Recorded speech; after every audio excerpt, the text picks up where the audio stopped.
El sol aún no asomaba por completo sobre los volcanes que custodiaban el valle de Toluca, el Sinantécatl majestuoso y los picos más lejanos apenas siluetas contra el cielo grisáceo del amanecer. Pero la actividad en la modesta casa de Ricardo ya era incesante. Las manecillas del viejo reloj de pared, un regalo de boda de sus suegros que había sobrevivido a innumerables mudanzas y apreturas, marcaban las 5:30 de la mañana con un tic-tac constante que pautaba su vida. En la pequeña cocina, el aroma a café de olla recién molido y a huevos con frijoles refritos se mezclaba con el murmullo de la radio que, a bajo volumen, sintonizaba las noticias locales sobre el tráfico matutino en el Paseo Toyocan y alguna cumbia viejita que invitaba a mover el pie. Ricardo, de 45 años, de complexión robusta y mirada cansada pero amable, con algunas canas ya asomándose en sus sienes y cicatrices menores en las manos, marcas de su oficio, ya estaba en pie. Vestía su uniforme de trabajo, un overol azul oscuro, remendado en las rodillas y codos, con el logo de Aceros del Centro bordado a la altura del pecho, un emblema de 2 décadas de esfuerzo y dedicación que llevaba con un orgullo discreto. Su esposa, Elena, una mujer de unos 40 años con el cabello recogido en una trenza práctica que le caía sobre el hombro, le servía el desayuno con una sonrisa cálida que siempre lograba calmar el nerviosismo de la jornada. ¿Dormiste bien, mi amor?, preguntó mientras le pasaba una tortilla recién hecha, inflada y humeante. Ricardo asintió, masticando pensativo. Más o menos. Otro día más en la trinchera, Elena. Parece que la semana será pesada, hay rumores de un pedido urgente y los ánimos en la planta no están para fiestas, con tanto recorte. Se refería a Sofía, su hija de 16 años, que soñaba con estudiar diseño gráfico en la Universidad de Cuernavaca, y a Daniel, de 12, que todavía se aferraba a sus mañanas de videojuegos antes de la escuela, inmerso en un mundo pixelado ajeno a las preocupaciones de los adultos. Las aspiraciones de Sofía eran la principal motivación de Ricardo para aguantar las largas jornadas en la planta metalúrgica, el ruido ensordecedor de las máquinas que parecían rugir sin cesar y el implacable calor de los hornos que irradiaba a través de las paredes, incluso en invierno. Quería que su hija tuviera una vida mejor, una que no implicara levantarse antes del amanecer para ganarse el pan con el sudor de su frente y el hollín en los pulmones. Ricardo era jefe de turno en la línea de laminado en frío,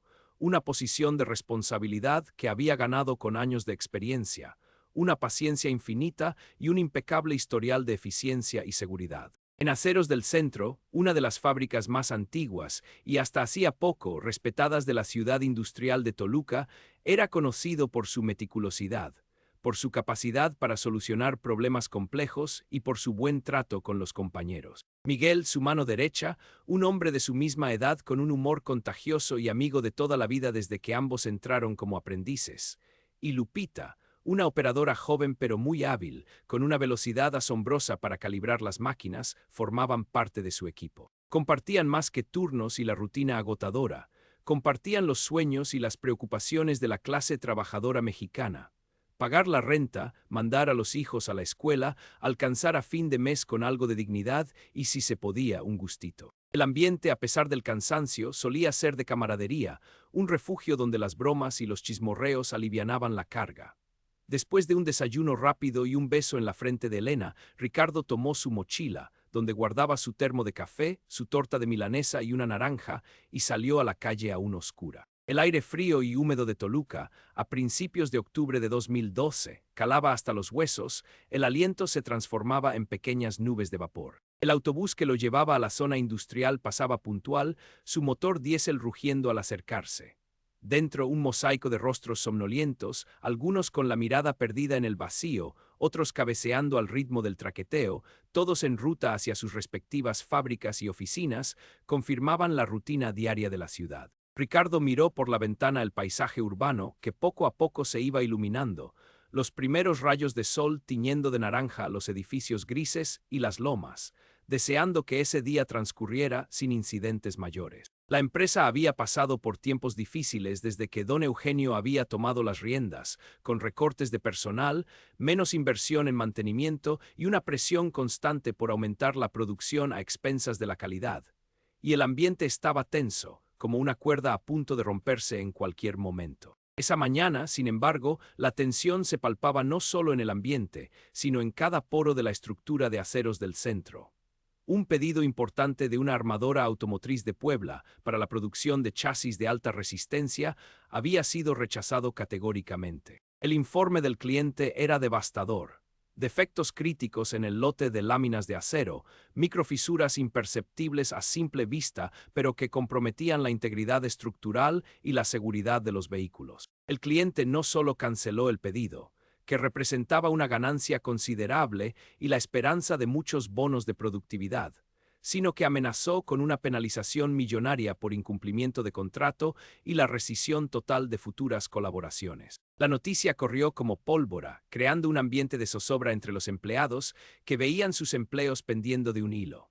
Don Eugenio Montoya, el dueño, un hombre de unos 60 años, calvo, de voz tronante y con fama de ser un tirano de temperamento volátil, estaba furioso, su rostro rojo como un tomate maduro al sol. Había heredado la empresa de su padre, don Fernando, un hombre de principios, sabio y justo, que había forjado la reputación de Aceros del Centro con honestidad y una calidad inquebrantable, valores que Eugenio, en su obsesión por el dinero fácil y los lujos, parecía haber olvidado por completo. Esto es inaceptable. Una pérdida de $500,000, señores, $500,000 que no tengo para pagar sueldos ni para invertir en sus tonterías. Y bramó don Eugenio desde su oficina, su voz resonando por los pasillos aledaños como el estruendo de un trueno.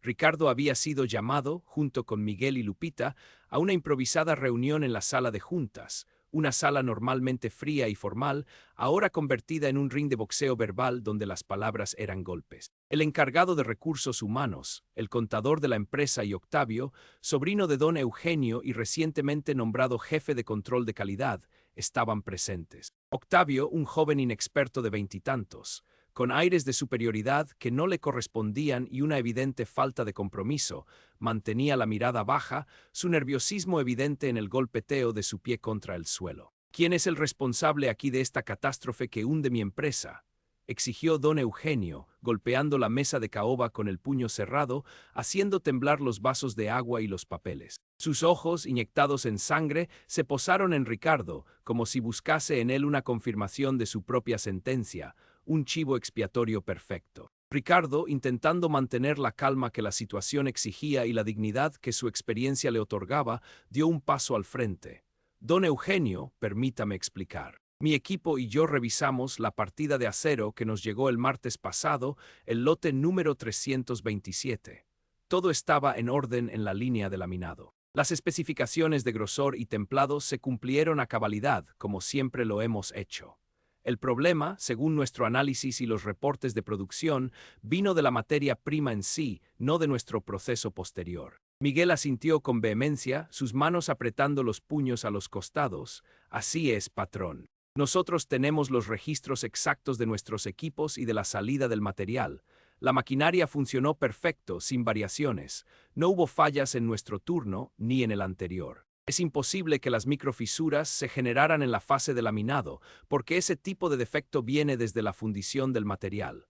Lupita, con la voz temblorosa por la indignación, pero firme en su convicción, añadió: Llevo 10 años aquí, don Eugenio, desde que terminé la prepa. Nunca he fallado. He operado esa máquina con la misma precisión que un cirujano. Es una injusticia que nos culpe de esto, cuando sabemos que el material base ya presentaba fallas antes de que llegara a nuestras manos.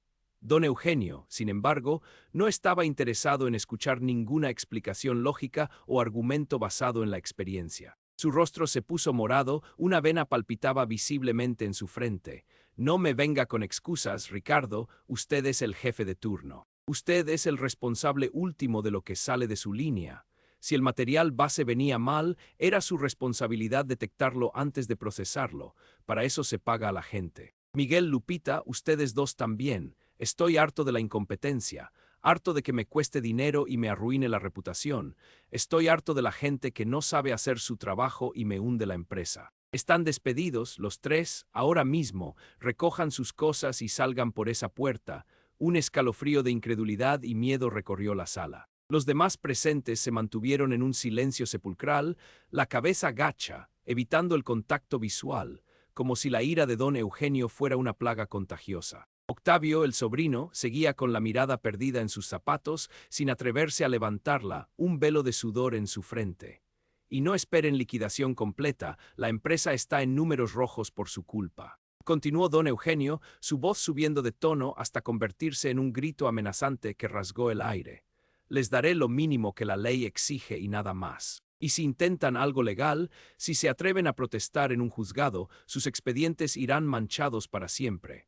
Les juro que no volverán a encontrar trabajo en ninguna parte de este sector en el Estado de México. Fuera de mi vista, no quiero ver sus caras nunca más por aquí, son una vergüenza. La humillación fue brutal, pública y devastadora. Un guardia de seguridad, un hombre viejo y bonachón llamado Don Candelario, con pena evidente en sus ojos, los acompañó mientras recogían sus pocas pertenencias de sus casilleros metálicos. Las miradas de sus compañeros, una mezcla de lástima, rabia contenida y un miedo palpable, eran casi tan dolorosas como las palabras hirientes de don Eugenio. Salieron de Aceros del Centro con la cabeza gacha, no por culpa, sino por el peso de la injusticia aplastante y la vergüenza impuesta. El aire frío y húmedo de Toluca parecía aún más gélido, y el cielo, que antes prometía el amanecer, se había encapotado, como si se solidarizara con su desdicha. El camino a casa fue un tormento silencioso. Ricardo no sabía cómo afrontar a Elena, cómo explicarles a Sofía y a Daniel que el pilar económico de la familia se había derrumbado de un plumazo, que 20 años de esfuerzo, de madrugadas y noches sin dormir, se habían esfumado en un arrebato de ira de un patrón déspota e irracional. Al llegar, Elena lo esperaba en la puerta de su modesta casa, su rostro reflejando una preocupación palpable que se había agudizado con la llamada que Ricardo le había hecho desde un teléfono público. Sus ojos se encontraron y no hizo falta decir mucho. Las lágrimas de Elena se mezclaron con el nudo doloroso en la garganta de Ricardo, incapaz de articular palabra alguna frente a su desesperación. ¿Por qué, Ricardo? ¿Qué pasó, mi vida? Dímelo, preguntó Elena, su voz apenas un susurro que se rompía por la angustia. Ricardo le relató lo ocurrido, la impotencia, la rabia ante la injusticia flagrante, cada palabra un eco amargo de la humillación que le carcomía por dentro. Sofía y Daniel, al enterarse, se acercaron a abrazar a su padre, intentando consolarlo con su inocente cariño, sintiendo su dolor. Sofía, con sus ojos brillantes por las lágrimas que no se atrevía a derramar, le dijo: «No te preocupes, papá, buscaremos la manera. No es tu culpa, lo sabemos, eres el mejor». Pero Ricardo sentía el peso de esa mirada, la preocupación por su futuro truncado, por los sueños de universidad de Sofía que se alejaban en el horizonte, por la reparación del tejado que goteaba en invierno, por los pequeños sueños de la familia, todo pendía de un hilo frágil. Los días siguientes fueron un calvario de incertidumbre y desasosiego. Ricardo se unió a Miguel y Lupita en la búsqueda desesperada de empleo. Recorrieron la vasta ciudad industrial de Toluca, luego se extendieron a Lerma, a San Mateo Atenco, a cualquier municipio cercano, entregando solicitudes en otras fábricas, en talleres mecánicos, en almacenes, en cualquier lugar que pudiera ofrecerles algo. Pero las puertas se cerraban una tras otra, a veces con un «no hay vacantes en este momento», otras con una disculpa evasiva y miradas de pena. La mancha en su expediente, esa mentira difamatoria de don Eugenio, los precedía como una sombra oscura, un estigma imposible de borrar. La industria era un mundo pequeño y la influencia de don Eugenio era considerable, sus contactos venenosos, capaces de cerrarles cualquier camino. Miguel, con su esposa embarazada y la responsabilidad inminente de un nuevo bebé en camino, estaba visiblemente desesperado, su habitual buen humor desaparecido por completo. Lupita, madre soltera de 2 niños pequeños que dependían exclusivamente de ella, lloraba en silencio por las noches, la almohada empapada de lágrimas contenidas, su miedo palpable. Se reunían en una pequeña fonda cerca de la terminal de autobuses, compartiendo un café aguado y su mutua desdicha, la desesperanza cada vez más profunda. «¿Qué vamos a hacer, Ricardo?», preguntó Miguel una tarde, su voz más quebrada que nunca, sus ojos hundidos. «No puedo perder este trabajo, mi familia depende de mí. ¿Cómo voy a traer a un niño al mundo sin nada que ofrecerle?». Ricardo sintió una oleada de impotencia, pero también una chispa de rabia fría, contenida, que le encendía por dentro una determinación de no dejarse vencer. No podían quedarse de brazos cruzados, sumidos en la autocompasión. Don Eugenio se había metido con la gente equivocada, había subestimado la capacidad de resistencia de aquellos a quienes creía poder pisotear impunemente. Ricardo, un hombre de costumbres arraigadas, meticuloso hasta el extremo, comenzó a repasar en su mente cada detalle de los últimos días y años en Aceros del Centro. Había pasado 2 décadas de su vida en esa fábrica. Conocía cada tuerca, cada procedimiento, cada rincón, incluso los más olvidados. Recordó una conversación con don Fernando, el padre de Eugenio, años atrás, cuando Ricardo era un joven operario recién ascendido. Don Fernando había sido un obsesivo con la calidad. Su visión era que la reputación de la empresa era su activo más valioso, y había implementado un sistema de seguro de calidad tan exhaustivo que incluía un libro de registros físico, de pasta dura y hojas amarillentas por el tiempo, guardado en un viejo archivo. En ese libro se anotaba cada lote de materia prima que entraba a la planta, con firma, fecha y observaciones detalladas de la inspección, hasta el más mínimo rasguño. Así, Ricardo, le había dicho don Fernando, con una sonrisa paternal y un brillo en los ojos, no hay manera de que nos engañen los proveedores, ni de que un error interno se quede sin responsable. La calidad es nuestro nombre, es la herencia que dejaremos a las próximas generaciones de trabajadores y clientes. Don Eugenio, en su afán de modernizar la empresa y deshacerse de lo que consideraba papeleo obsoleto y costos innecesarios, había digitalizado muchos registros, pero Ricardo dudaba que se hubiera deshecho de aquellos antiguos libros maestros. Eran reliquias del viejo dueño,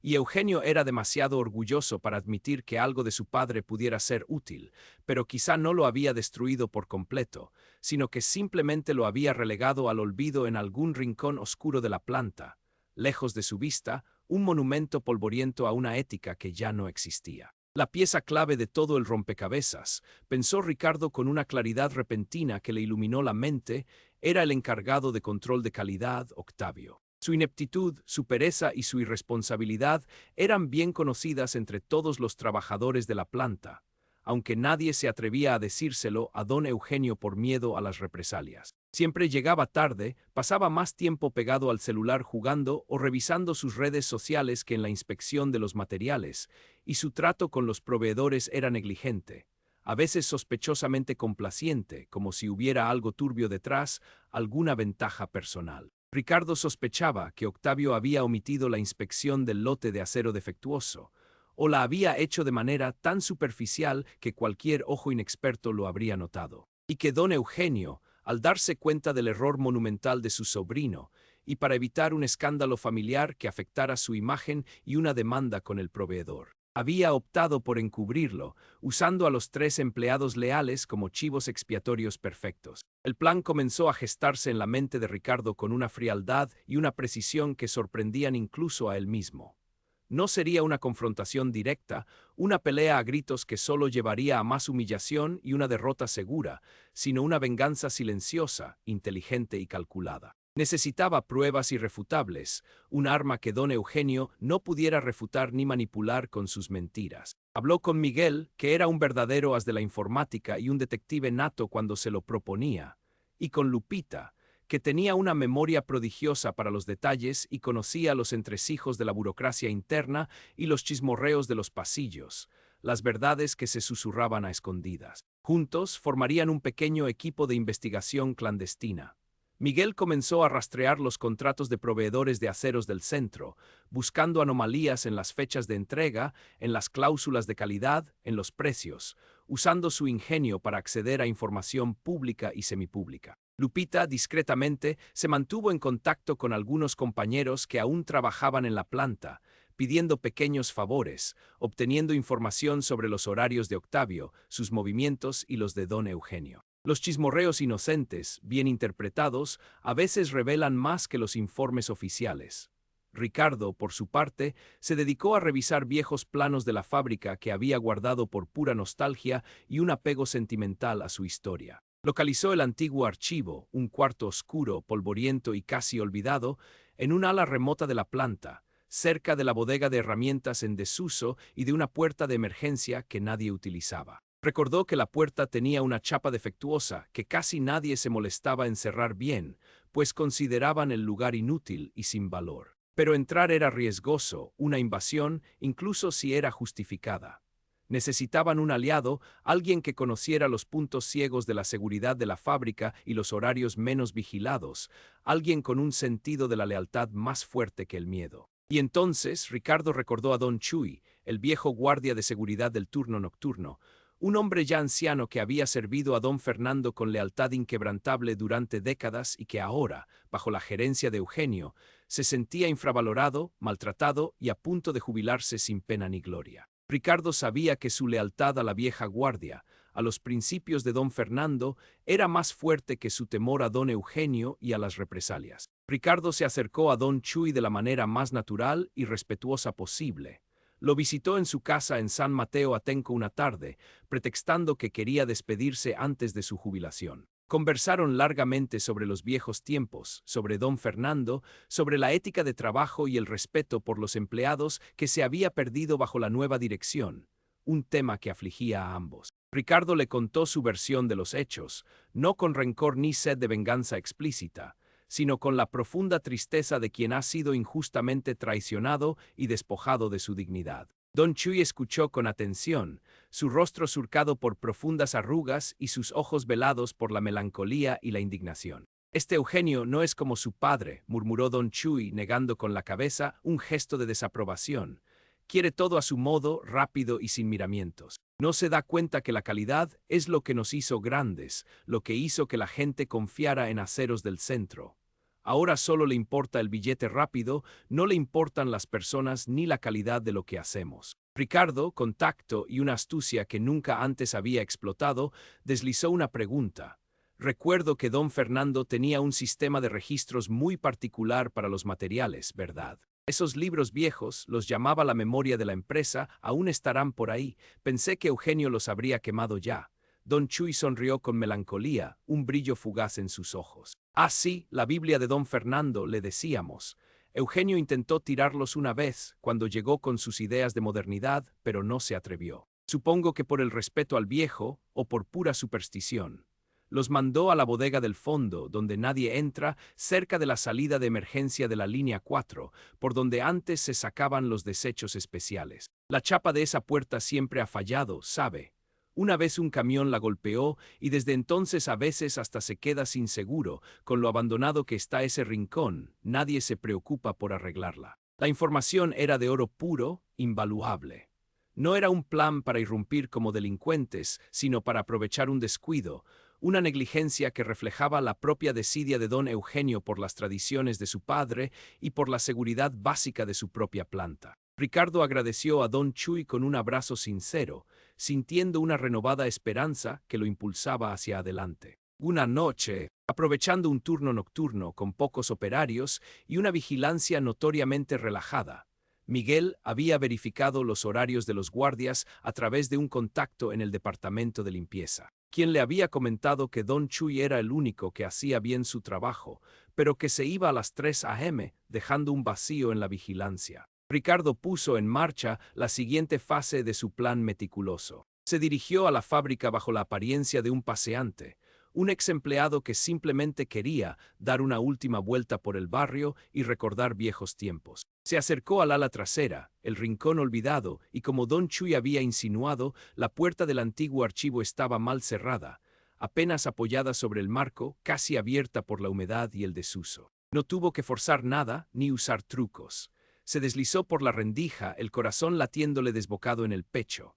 El interior estaba oscuro y lleno de telarañas, el olor a papel viejo, a moho y a polvo era penetrante, un aroma a tiempo detenido y a secretos guardados. Con la ayuda de la linterna de su viejo teléfono celular Nokia, un aparato sencillo pero confiable, Ricardo buscó entre los estantes repletos de cajas y legajos polvorientos. Los libros eran gruesos, encuadernados en piel descolorida o tela áspera, con títulos manuscritos. Tardó más de una hora, el tiempo extendiéndose en un eterno tic-tac, el sudor frío corriéndole por la espalda a pesar del ambiente gélido y la brisa que se colaba por las rendijas, hasta que sus dedos rozaron una encuadernación que decía Registro de Materiales Primos y Calidad, año 2012. Era el tesoro que buscaba, la voz silenciada de la verdad. Con manos temblorosas lo abrió, navegó por las páginas, buscando la fecha del martes en que llegó el lote de acero defectuoso. Allí estaba, clara como el agua, octubre 2, 2012, lote 327, acero laminado, proveedor Siderúrgica Potosina. Y a un lado, en la sección de inspección de calidad, la firma garabateada de Octavio, casi ilegible en su prisa y descuido. Pero lo crucial era la sección de observaciones, que don Fernando siempre había exigido que fuera exhaustiva y detallada. Estaba casi en blanco, solo con una marca de verificación superficial, sin ningún comentario. No había detalles de mediciones, ni de pruebas de dureza o elasticidad, que don Fernando había exigido siempre para cada lote. Peor aún, una pequeña nota marginal, escrita con una caligrafía ajena a Octavio, más cuidada y de tinta diferente, decía: revisión incompleta, urgencia en producción. AGA. G podría ser el antiguo supervisor de turno que cubría la parte de calidad en ausencia de Octavio, un detalle que solo un interno, que conocía los nombres abreviados, sabría. Era la prueba irrefutable.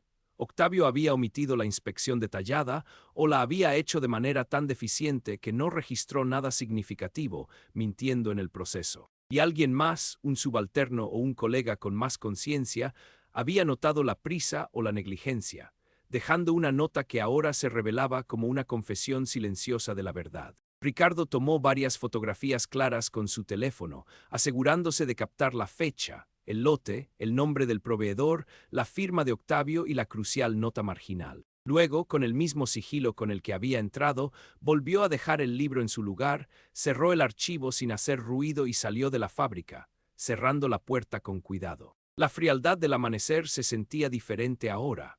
Llevaba la verdad en el bolsillo, ardiendo como un carbón encendido, una llama de esperanza. Al día siguiente, Ricardo se reunió con Miguel y Lupita en el mismo café de siempre, pidiendo esta vez 3 cafés y un pan dulce, un pequeño lujo en su situación. Les mostró las fotos en la diminuta pantalla de su Nokia. Un silencio de asombro y luego una explosión contenida de alivio y justa ira llenó el pequeño espacio.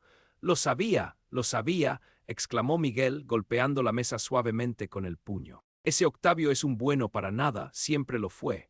Lupita tenía los ojos llenos de lágrimas, pero esta vez eran lágrimas de esperanza y de una vindicación largamente esperada. Miguel, con su habilidad informática, le sugirió a Ricardo a quién acudir. Hay una periodista en La Voz de Toluca, se llama Ana Flores. Es de las pocas que todavía se atreven a sacar las cosas. Es conocida por desenterrar casos de abuso de poder y corrupción, ya ha tenido problemas por eso, pero no se echa para atrás. Ricardo, sin dudarlo, redactó una carta anónima, con la ayuda de Miguel para pulir el lenguaje y hacerlo más formal y contundente, detallando toda la historia. Su despido y el de sus compañeros, la negligencia de Octavio, la evidencia irrefutable del registro y la probable cobertura de don Eugenio, su interés en proteger a su sobrino y evitar una demanda del proveedor, todo el entramado de mentiras. Adjuntó las fotos de las páginas del libro como prueba contundente, imprimiéndolas en una pequeña papelería del barrio para que fueran físicas. La envió por correo postal certificado a la redacción de La Voz de Toluca, a nombre de Ana Flores, asegurándose de que el remitente no dejara rastro de su identidad, protegiéndose a sí mismo y a su familia. La periodista, una mujer de principios y con un olfato innato para las historias que importaban, recibió el paquete. Las fotos granuladas pero claras y la carta anónima la dejaron pasmada. Empezó su propia investigación, contactando fuentes internas anónimas en aceros del centro que confirmaron las sospechas sobre Octavio, la desidia de don Eugenio y el clima de miedo y abuso impuesto en la planta. Verificó los registros públicos de la empresa, las pérdidas económicas que habían sufrido y la reputación de Siderúrgica Potosina, el proveedor. La historia se armaba, pieza por pieza, como un rompecabezas macabro de injusticia. Ana Flores dedicó días y noches a verificar cada dato, a proteger sus fuentes, consciente del poder y la influencia de don Eugenio en la región. Una semana después, la bomba estalló con una fuerza inusitada. La primera plana de La Voz de Toluca tituló en grandes letras, ocupando la mitad de la página, Aceros del Centro. Despidos injustos y un secreto peligroso que costó millones. El artículo de Ana Flores, firmado con su nombre y una fotografía suya, era una denuncia devastadora y valiente. Detallaba la negligencia de Octavio en la inspección de la materia prima, la manipulación de don Eugenio para encubrir el error de su sobrino y evitarse problemas con el proveedor y el cliente, y los despidos injustificados de Ricardo, Miguel y Lupita. Incluía, de manera velada pero inconfundible, referencias a las pruebas del antiguo libro de registros, describiendo su contenido sin revelar su origen exacto, protegiendo así a Ricardo. El impacto fue inmediato y demoledor en toda la región del Estado de México. Las copias del periódico se agotaron en minutos en cada puesto de periódicos y tiendas de la esquina. La historia se regó como reguero de pólvora por las redes sociales, compartida miles de veces en Facebook y Twitter, que empezaba a despuntar como fuente de noticias, comentada en cada noticiero local de radio y televisión. Los teléfonos de aceros del centro no paraban de sonar. Clientes furiosos pidiendo explicaciones urgentes, proveedores preocupados por su propia reputación al verse asociados con la negligencia, y la prensa nacional interesada en el escándalo de una empresa que parecía desmoronarse por dentro. La armadora automotriz de Puebla, que había cancelado el pedido, no solo mantuvo la penalización, sino que rescindió todos sus contratos futuros con Aceros del Centro, llevándose consigo una tajada enorme de los ingresos de la planta. Otros clientes importantes, que leían la prensa y escuchaban a sus empleados, siguieron su ejemplo, asustados por la falta de fiabilidad y ética en la empresa. La reputación de don Eugenio se desplomó como un edificio mal cimentado. Los bancos y los inversionistas, que ya veían con recelo la gestión del dueño, se retiraron, cortando el crédito y exigiendo el pago de deudas. La empresa, que ya estaba en la cuerda floja por la mala administración, se tambaleaba al borde de la bancarrota total. Don Eugenio, acorralado por la presión mediática, la pérdida de confianza de sus socios y las amenazas legales, no tuvo más remedio que despedir a su sobrino Octavio, cuyo nombre y la descripción de sus acciones aparecían en el periódico como el principal responsable de la negligencia. Octavio no solo perdió su puesto, sino que su carrera quedó arruinada en la industria, su nombre asociado permanentemente a la incompetencia y la corrupción. Pero las consecuencias para don Eugenio fueron aún mayores y más profundas. Los trabajadores de Aceros del Centro, hartos del abuso y ahora envalentonados por la valentía silenciosa de Ricardo y el apoyo de la prensa, comenzaron a organizarse, a formar un frente común para exigir sus derechos. La posibilidad de una demanda laboral colectiva por parte de los tres despedidos, ahora con pruebas irrefutables y el respaldo público, era inminente, algo que don Eugenio, con su fortuna mermada, no podría enfrentar. La arrogancia de don Eugenio se hizo añicos por completo. Dejó de aparecer en la fábrica, recluyéndose en su oficina, luego en su suntuosa casa en un fraccionamiento exclusivo, aislado de todos. La empresa fue finalmente vendida a un conglomerado mayor a un precio irrisorio, apenas suficiente para cubrir deudas urgentes y salarios atrasados, y don Eugenio Montoya, una vez un patrón temido y respetado a la fuerza, fue borrado del mapa industrial de Toluca, su nombre ahora sinónimo de fracaso y deshonestidad. La venganza de Ricardo no fue violenta ni ruidosa, sino la simple y demoledora exposición de la verdad, que como un martillo silencioso e implacable, demolió el imperio de mentiras y prepotencia de don Eugenio. Ricardo, Miguel y Lupita no regresaron a Aceros del Centro. No lo querían. Su dignidad valía más que cualquier indemnización tardía o disculpa forzada. Pero la historia de su valentía y la injusticia sufrida se había extendido por todo el gremio. Otras empresas, enteradas de la verdad detrás del escándalo y valorando su honestidad y experiencia, comenzaron a contactarlos, ofreciéndoles nuevas oportunidades. Ricardo, con la experiencia y el respeto ganado, encontró trabajo en una pequeña empresa familiar en Querétaro, que valoraba la honestidad, la experiencia y la ética laboral por encima de todo. Miguel, con sus habilidades, se unió a él poco después, y Lupita encontró un puesto en una planta cercana a su casa en Toluca, con mejores condiciones y un ambiente de trabajo más humano y justo. La vida les había dado una segunda oportunidad, no sin antes recordarles que, incluso en la oscuridad más profunda, la verdad siempre encuentra el camino para salir a la luz. Y la justicia, aunque tarde, a veces llama a la puerta de los déspotas para cobrarles sus deudas y derribar sus imperios. El patrón despidió a 3 empleados inocentes, y la verdad implacable y silenciosa lo expuso al mundo, despojándolo de todo su poder y honor.